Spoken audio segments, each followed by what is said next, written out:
네. 두 번째는요. 요즘 SNS 많이 사용하시죠? 네. SNS 여러분 보시면은 이렇게 프로필 사진들이 올라와 있어요? 안 올라와 있어요? 올라와 있죠. 그러면 그 사진이 예쁜 사진들을 많이 올려놓죠. 이상한 사진들이 안 올리잖아요. 네. 예. 그런데 이 사진을 프린트할 수 있습니다. 그냥 전선을 연결해가지고 컴퓨터에다 연결하면요. 요즘은 세월이 좋아져서 동기화라고 그래서 모든 컴퓨터에 있는 사진이 아무 버튼을 누르지 않아도 컴퓨터로 싹 전 이사를 갑니다. 폴더 안에 쏙 들어가는데 사진이라는 폴더로 자기가 알아서 방을 찾아 들어가요. 세상 좋아졌죠. 그러면 그거를 프린터에다가 인화지를 하는 거예요. 근데 인화지에다 프린트를 하는 게 아니라 그냥 우리가 쉽게 볼 수 있는 A4지에다 하면 되는 겁니다.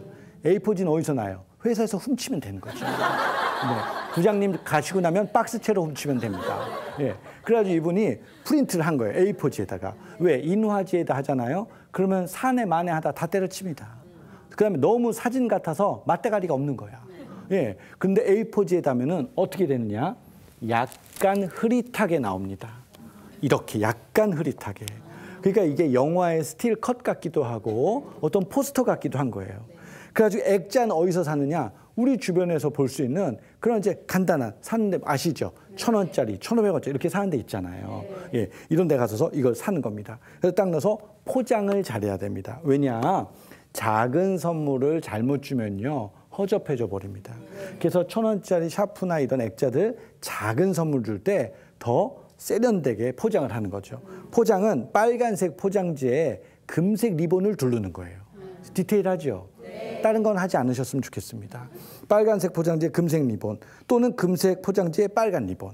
리본도 십자로 하지 마시고 일자로만 하시면 됩니다. 왜냐? 돈을 아끼려고 그러는 겁니다. 또 띡 붙이는 리본이 있을 수도 있겠죠? 네, 그러니까 쉽게 하자는 거죠. 그래서 이걸 가지고 제가 가르쳐준 대로 방문을 한 거예요. 이분은 누구냐? 화장품 판매하시는 분이셨어요. 그래서 샘플을 갖다 드리면서 기존 고객에게 아차 하면서 사모님 제가 깜빡 잊을 뻔했네요. 가방에서 꺼내가지고 이걸 한번 열어보세요. 이랬다는 거예요. 고객이 생각했겠죠. 올 것이 왔구나. 너무 무섭다. 신상품을 꺼내려는 것일까? 이렇게 생각할 거 아니에요. 그래서 이거 신상품 아니요? 아니에요. 열어보세요. 뭔데? 1,000원짜리인데요. 제가 준비해 온 거예요. 선물이에요. 열었답니다. 열자마자 이 사모님과 자신의 딸에 있는 올라와 있는 SNS 사진이 딱 나와 있는 걸 보고요. 깜짝 놀라면서 첫 마디가 대부분 다 어머 이런답니다. 그때 뭐라고 그래야 되느냐? 제가 잠이 안 와서요. 어느 날 뒤적 사진을 보다가 사모님하고 애하고 너무 예쁜 사진이 있어서 제가 너무 인상적이어서 깜짝 놀라서 이걸 선물로 가져왔어요. 이렇게 얘기한 겁니다. 물론 제가 가르쳐 드렸죠. 네. 그리고 이걸 받아가지고 자리까지 착 잡아드리면서 이게 명당이네. 여기다 놓으시면 되겠네요. 그걸 보고요. 여러분 주말에 TV 같은 거 재방송 볼 때 브라운관도 보이지만 옆에 액자도 보일 거 아니에요. 그래 안 그래요? 그때 그 판매원이 귀신처럼 자꾸 어린거린 겁니다. 자꾸 생각나게 만들어주는 거죠. 왜? 이거는 보이는 물건이니까. 네, 이걸 또 가르쳤더니 재밌는 일들이 굉장히 많이 났습니다. 한 분은 뭐라고 그러시냐면 언론사 부장님이 고객이신데 부장님의 SNS 사진을 보다 보니까 고등학교 졸업사진이 있더래요. 근데 여러분 우리 까만 교복에 머리 빡빡 깎았던 그 시절 기억나시죠? 여자분들은 탁 이렇게 핀 꽂으셨던 그 시절에 고등학교 졸업사진이 거기 SNS에 올라와 있더래요. 프로필 사진에. 너무 잘생겼더랍니다. 유명 아이돌 스타보다 더 잘생겼더래요. 지금은 대머리가 훌떡 까이셨대요. 그래가지고 이거를 이렇게 만들어가지고 포장을 해가지고 찾아간 거예요. 근데 이 부장님은 항상 정신이 없으시답니다. 그래가지고 뭐 말씀하실 때도 정신이 없고 갔더니 부장님이 오셨어 귀찮아하는 거죠. 나 지금 시간이 없는데 했더니 제가 선물 드리려고 왔는데 했더니 선물 가지세요 그냥. 그래서 나 지금 시간이 없어 했더니 조금 있다가 나중에 볼까? 도망가는 사이에 이분이 제 제자가 이걸 푹 뜯어가지고 딱 보여드린 거예요. 고등학교 졸업사진을. 부장님 제가 이거 드리려고 왔는데 부장님이 딱 보자마자 발길을 멈추고 제 제자에게 찾아가서 이걸 만들어 왔어. 그때 제가 잠이 안 와서요. 뭔 말인지 알지? 네. 그래서 제가 이걸 보다가 부장님이 너무 잘생기셔서 깜짝 놀라가지고 제가 이걸 만들어 왔어요. 그랬더니 그 부장님 말 점심 약속 있어요? 도망가던 부장님이 없는데요? 그러면 20분만 기다리세요. 제가 지금 급하게 일 보고 올게요. 옆에 부서 가서. 일 보고 와서 이분을 점심 식사를 맛있게 대접하고 보내드렸대요. 근데 이게 끝이 아니라 제가 항상 책상이건 집안이건 좋은 명당 자리를 딱 잡아드리라고 말씀드렸거든요. 그러니까 제 제자분이 책상에다가 부장님 앞에다가 딱 놔드린 거야. 그러니까 부장님이 딱 놓고 일하시는데 직원이 결제판 끼고 이렇게 오후에 돌아다니다가 이 사진을 본 거예요. 그래서 부장님한테 물어봤죠. 부장님, 얘가 누구예요? 그러니까 부장님이 얘가 나야. 그러니까 부장님, 얘가 너예요? 이거 맞답니다. 야, 나야. 부장님 어떻게 이렇게 되셨어요? 그러니까, 야씨, 내가 옛날에 잘생겼는데 너희들이 일 못하니까 이렇게 박사 늙었지. 서로 농담을 했답니다. 근데 부장님이 이거를 본인 책상에다가 본인이 만들어 놓으시고 보시면서 모티베이션을 받으시면서 일하시는 거예요? 아니, 조금 전에 나한테 뭐 판매하시는 분이 세상에 이걸 만들어 오신 거야. 진짜로요? 어떤 분인데요? 거기서 물어보기 나오기 시작한 거예요. 다음날 전화가 왔답니다. 부장님이 제 제자에게 너무 고맙다고. 내가 살랑가는 모르겠는데 3명을 꼬셔놨다고. 너무 감사하다고. 그 다음날 갔더니 부장님이 미팅룸을 예약해 놓고 직원을 한 명 한꺼번에 3명에게 판매했다는 전설의 고향 같은 이야기가 있어요. 진짜 있었던 얘기입니다. 이 작은 사진 하나가 사람의 마음을 디테일하게 사로잡는 거죠. 자, 여러분 과자 중에 닭의 다리 모양으로 되어 있는 과자 있으시죠? 네, 닭다리 모양 과자죠. 예. 근데 이 과자를 제 제자 중에 보험 판매하는 분이 이걸 기술을 배운 겁니다. 디테일의 기술이죠. 사람의 마음을 여는 기술입니다. 이 과자를 사가지고 어떻게 하는 거냐. 여름이나 이런 환절기에 여기다 편지를 하나 붙여서 기존 고객에게 전달하는 거예요. 뭐라고 하는 거냐. 사모님, 요즘 환절기에 건강은 잘 챙기고 계세요? 감기는 안 걸리셨나요? 제 마음 같아서는 맛있는 삼계탕 한 그릇 끓여드리고 싶은데 저는 라면에 물도 못 맞춰요. 그래서 제가 고객한테 무얼 좀 해드릴까 고민을 하던 중 새벽 3시 17분경 닭다리 모양 과자가 생각났어요. 요즘 집에서 치킨 시켜 드실 때 닭다리 드신 기억 있으세요? 대부분 배우자나 자녀 먼저 주셨죠? 그래서 제가 닭다리 모양만 57개 준비했어요. 먹다 지쳐 잠드세요. 네, 요즘 여러분 우리가 보면은 대부분 배우자를 주잖아요. 그걸 이제 응용한 거죠. 그 다음이 중요합니다. 앞으로는 좋은 음식, 맛있는 음식 있으시면 고객님 먼저 챙기세요. 고객님이 집안의 기둥이시잖아요. 이렇게 써서 보냈습니다. 그분도 그 판매원의 강력한 후원자가 됐습니다. 여러분 집에서 치킨 시켜 드실 때 닭다리 있으면은 보통 배우자나 자녀 먼저 주셨죠. 난 내가 먹는다 하시는 분 손 들어보세요. 괜찮습니다. 인간성이 안 좋기 때문에. 농담이고요. 사람의 마음을 사로잡는 거죠. 자, 여기 보면은 살아가는 재미있는 이야기라고 돼 있죠. 네, 편지 한 장이 사람 마음의 디테일을 사로잡을 수가 있습니다. 제가 이건 저한테 있었던 일인데 제가 지하철에서 한 15년 전, 20년 전 일이었던 것 같습니다. 17년 전 어머니를 만난 거예요. 저는 그때 무엇인가를 열심히 일하는 사람이었고 저희 어머니는 나이가 많으신 분인데 제가 이남이녀의 아주 어린 막내거든요. 어머니가 지하철에서 모자가 상봉을 한 거예요. 3호선이었습니다. 깜짝 놀랐죠. 어머니가 제 손을 잡으면서 상우가 어디 갔다 오냐. 어머니 저 일하러 다녀오는 길이에요. 어머니는 어디 가세요? 나는 개 모임 갔다 온다. 이러시더라고요. 근데 어머니가 제 손을 잡고 자꾸 저를 뒤로 미시는 거예요. 그래서 어머니가 왜 미시지 딱 봤더니 지하철에 노약자 앉는 3자리 중에 가운데 자리가 비었었습니다. 저희 어머님이 35년생이시거든요. 미시면서 저를 앉히시는 거예요. 그래서 제가 일단 앉았습니다. 그 다음에 한 정거장 가서 제가 일어나고 어머님 앉혀드렸죠. 그리고 가방은 위에 선반 위에 올리고요. 어머님이 저한테 뭐라고 하시냐면 승우승아 잘 크냐는 거예요. 잘 크고 있다고. 제가 바빠서 자주 못 찾아뵀거든요, 부모님을. 그랬더니 너는 아침밥은 먹고 다니는 거예요. 네, 그 이유가 있는데 왜냐하면 남자들이 아침밥을 잘 못 먹고 나가는 경우들이 많잖아요.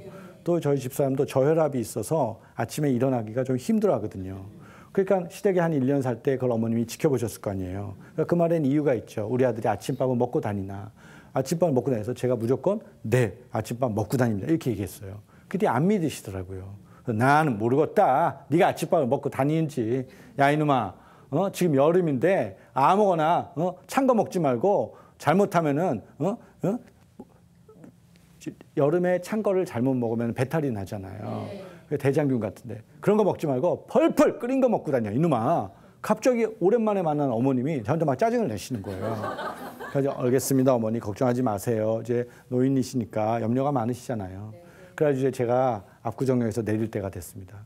그래서 이제 가방을 꺼내고 딱 내리는데 내려서 지하철은 출발하는데 제가 계단을 2스텝 정도 올라갔는데 자꾸 뒤에서 뭐가 땡기는 거예요. 그래서 제가 출발하는 지하철을 보면서 다시 내려와서 이렇게 봤더니 어머님이 그 유리창에다가 얼굴을 뭉개지듯이 대시고 제가 잘 가나를 보시는 거예요.